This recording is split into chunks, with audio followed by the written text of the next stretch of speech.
Guys कैसे हैं आप लोग बहुत ही अच्छे होंगे। दोस्तों आज हवा एनोडीकरण किसे कहते हैं, ये मोस्ट इंपोर्टेंट क्वेश्चन है। एनोडीकरण क्या होता है दोस्तों, समझते हैं। एल्युमिनियम धातु ले लीजिए और उस पर एल्युमिनियम ऑक्साइड की परत उस पर चढ़ाइए। मान लीजिए एल्युमिनियम धातु लाए, उसको खुले छोड़ दिए। जब खुले छोड़ेंगे तो हमारे वायुमंडल में ऑक्सीजन है, तो वो ऑक्सीजन की परत इस पर चढ़ जाएगा। ये जो चढ़ने की क्रिया हुआ ना, इसी को हम लोग एनोडीकरण कहते हैं। तो क्या बोलेंगे, बोलेंगे जब एल्युमिनियम को खुले वायुमंडल में छोड़ देते हैं तब एल्युमिनियम में एल्युमिनियम पर एल्युमिनियम ऑक्साइड की परत जम जाती है। इसी क्रिया को एनोडीकरण कहते हैं। लेकिन हम लोग शॉर्ट डिफिनेशन लिखे हैं। क्या लिखे हैं? एल्युमिनियम पर मोटी ऑक्साइड की परत बनना क्या कहलाता है? एनोडीकरण कहलाता है। कितना इजी डिफिनेशन लिखा है। एल्युमिनियम ऑक्साइड की परत जमना क्या कहलाता है? एनोडीकरण कहलाता है। अब दूसरा क्वेश्चन है, गैल्वेनीकरण या जस्तीकरण किसे कहते हैं? देखिए गैल्वेनीकरण क्या होता है। गैल्वेनीकरण बोले या जस्तीकरण बोले तो दोनों का डिफरेंस एक ही होगा। और क्या बोलेंगे पता है? जस्ता का नाम सुने होंगे, जिंक का नाम। तो हम क्या करेंगे, एक कोई भी धातु लीजिए, उस धातु को क्या कीजिएगा, जस्ता के जल विलयन में डुबा दीजिए। जैसे डुबाए अब उस पर जस्ता की परत जम गया या जिंक की परत जम गया, और ये जमने की जो क्रिया हुआ है इसी को जस्तीकरण कहते हैं, इसी को गैल्वेनीकरण कहते हैं। हम क्या बोलेंगे डिफिनेशन, बोलेंगे किसी भी धातु को जब जस्ता के जलीय विलयन में डुबा देते हैं, डुबोने के बाद उस धातु पर जस्ते की परत चढ़ जाती है, इसी क्रिया को जस्तीकरण या गैल्वेनीकरण कहते हैं। हम लिखें क्या, धातु के ऊपर जस्ते की परत चढ़ाना जस्तीकरण कहलाता है। अब इसी डिफिनेशन इजी क्या हो सकता है, सीधा बोलेंगे धातु के ऊपर जस्ते की परत चढ़ाना जस्तीकरण कहलाता है। अगर आपके ऊपर पाउडर की कर्म चलाएंगे तो बोलेंगे पाउडर लगा लिया है, पाउडरीकरण बोलेंगे उसको। उसी प्रकार धातु के ऊपर अगर जस्ते की परत चढ़ाएंगे उसको जस्तीकरण बोल देंगे। ठीक है। अब उसके बाद एक क्वेश्चन अगला, ये क्वेश्चन बहुत इंपॉर्टेंट है। ये MVVI पर पावर इन्फिनिटी जोड़ दीजिए, बहुत बहुत इंपॉर्टेंट है। ये क्वेश्चन पक्का एग्जाम में आएगा। इस टाइप का क्वेश्चन पूछेगा, जिंक के अयस्क के नाम बताइए। जिंक का देखा अयस्क तो आपको कल बताए थे, वैसा खनिज जिसको हम लोग आसानी से सुगमता पूर्वक कम खर्च में प्राप्त कर लेते हैं उसे खनिज अयस्क कहते हैं। खनिज नहीं, अयस्क कहते हैं। ये हम कल पढ़े थे।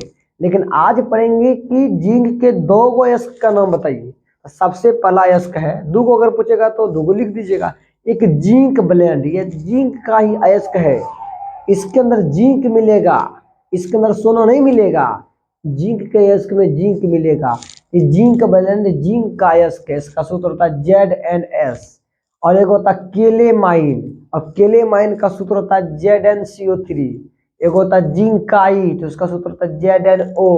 ये तीन गो जिंक का ही अयस्क है। और क्या बोलेंगे, जिंक ब्लेंड में क्या जाएंगे, चांदी मिलेगा? नहीं, जिंक ब्लेंड में जिंक ही मिलेगा, क्योंकि जिंक का अयस्क है। ठीक ना।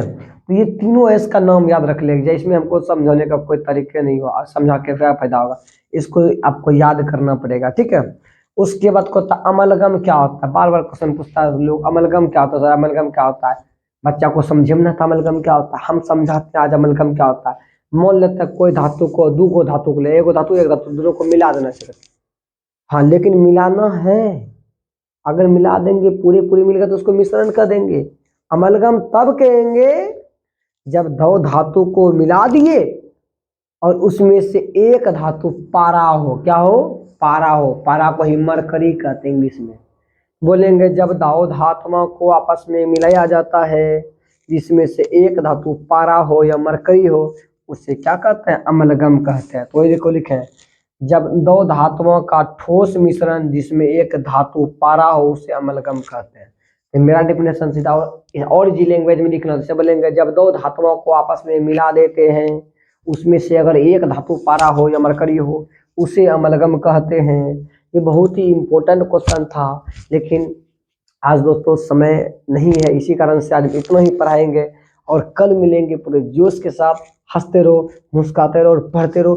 और कल ही दोस्तों हम लोग चौथा चैप्टर का आधा खत्म कर देंगे।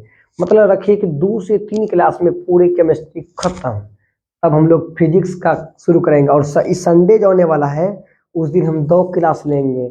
एक समाज को ट्रिक के साथ समझाएंगे, चुटकियों में हल कर लीजिएगा समाज। बार बार बच्चा काम दिए थे, कमेंट्री में डाले थे कि कौन कौन समाज को ट्रिक के साथ समझना चाहते हैं, तो बहुत अच्छा कमेंट आया, बहुत अच्छा बच्चा का कमेंट आया।